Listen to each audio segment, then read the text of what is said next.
por que o portfólio é importante, então, né? Vamos falar um pouco sobre isso, que eu acho que é importante. E basicamente é porque ele é uma forma de demonstrar o teu trabalho e as tuas habilidades para os recrutadores. É a melhor forma de mostrar para as pessoas o que tu sabe fazer, de fato, né? Que tu é mais do que uma pessoa que fala muito e faz pouco. Porque tu pode dizer que tu sabe 10 linguagens, 3 frameworks, enfim.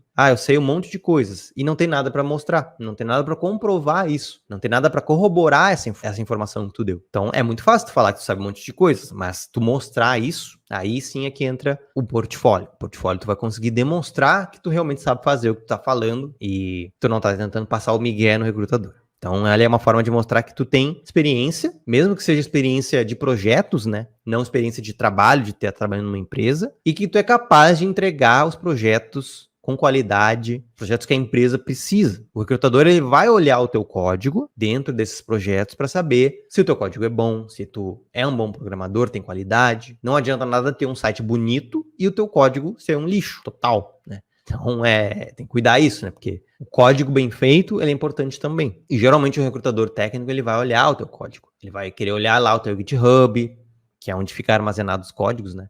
Enfim, então o portfólio é uma forma de tu se destacar da concorrência, com certeza, né? Tem muita gente que não faz portfólio. Antigamente, ele realmente não era tão relevante. Eu, por exemplo, trabalhei, sei lá, 13 anos na área e durante muito tempo eu não tive um portfólio. E nunca foi um problema. Mas, hoje em dia, eu acho que é um grande diferencial, se tu tem um portfólio. Então, de novo, quanto antes tu puder ter o teu, tenha. No começo não vai ser tão relevante porque tu vai estar estudando, né? Então, no comecinho, não precisa se preocupar muito com isso. Se preocupa primeiro em aprender ali o HTML, o CSS, as linguagens de programação mais importantes para que tu consiga começar. Depois, quando tu tiver ali no HTML e CSS avançado um pouquinho mais, aí sim tu começa, de fato, tentar criar o teu portfólio, criar projetos, colocar no teu portfólio. Então, e além de tudo isso, ele é um grande aliado na busca de emprego, né? Ele não só na busca de emprego, mas na busca de trabalho, porque tu consegue buscar trabalhos como freelancer, por exemplo, né? Criando sites para um cliente, para um familiar, enfim, para um amigo ou para uma empresa. Tu pode trabalhar como um freelancer construindo sites para outras pessoas. Então, a pessoa vai querer saber o teu nível de conhecimento. E daí, como é que ela vai saber isso? Olhando o teu portfólio. Então, ele não é bom só para que tu consiga o teu primeiro emprego, mas ele também é bom para que tu consiga trabalhos de freelancer, por exemplo. Que também é muito legal, né? Porque vão te dar a experiência. Tá, Beto, mas e quando que eu devo começar o meu portfólio? Já falei um pouco sobre isso, mas de novo, só reforçando. Tu pode começar logo que tu tiver uma base de programação boa, né? Mas a gente aconselha que tu tenha aprendido pelo menos os conceitos de Flexbox e Grid do CSS. O que é Flexbox e Grid? Não precisa se preocupar muito com isso agora. No evento a gente vai falar sobre Flex, então participem lá, porque daí vai ficar bem claro o que é o Flexbox no CSS, para que ele serve. Mas a gente sempre indica, todo mundo, né? Nossos alunos, enfim, todo mundo que nos pergunta. Primeiro, estuda HTML, depois estuda o CSS até a parte do Flexbox, pelo menos, que é um conceito um pouquinho mais avançado, mas dá para aprender relativamente rápido. E depois tu começa daí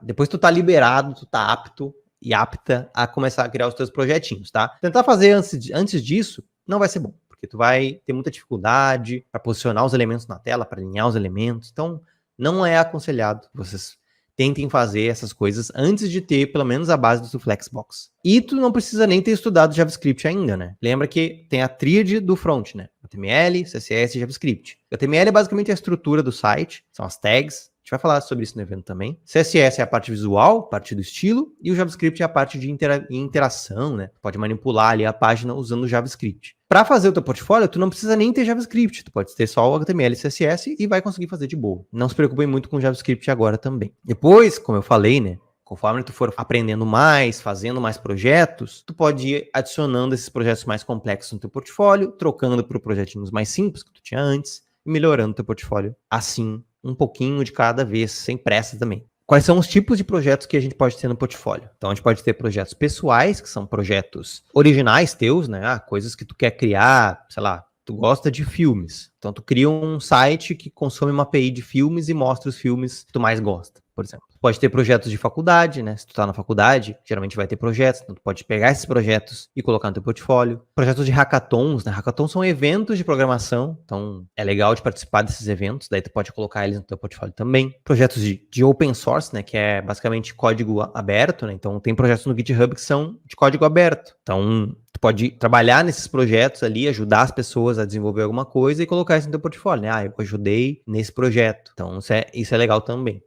Tem projetos de cursos, tem projetos do próprio YouTube, muita gente cria projeto no YouTube, tu pode pegar esse projeto e colocar no teu portfólio. Tem o projeto, né, que a gente vai fazer na semana do zero ao programador contratado, pode colocar no teu portfólio também. E como fazer um portfólio que chame a atenção dos recrutadores? Então, primeiro, escolhe projetos que são mais relevantes para a vaga que tu tá querendo buscar, né? De novo, eu tô querendo buscar uma vaga de desenvolvedor front-end, então bota o projeto de front. Quero uma vaga de back-end, bota o projeto de back-end. Então tem que estar coeso, né? Tem que estar fazendo sentido. Não adianta tu dizer que quer ser um programador front-end e ter um monte de projeto de back-end. Vai ser discrepante e vai ficar estranho. Sempre detalhem bem os projetos que vocês fizeram, expliquem o que vocês usaram de tecnologia, qual é o papel daquele projeto, botem imagens, botem vídeos, tecnologias que vocês usaram, desafios que vocês tiveram, expliquem o projeto. Isso é bem legal, principalmente para quem está iniciando. Faça um portfólio fácil de navegar também, fácil de entender, fácil de usar. Então, às vezes, é melhor fazer um portfólio simples, minimalista, do que um portfólio muito complexo e que a pessoa nem entende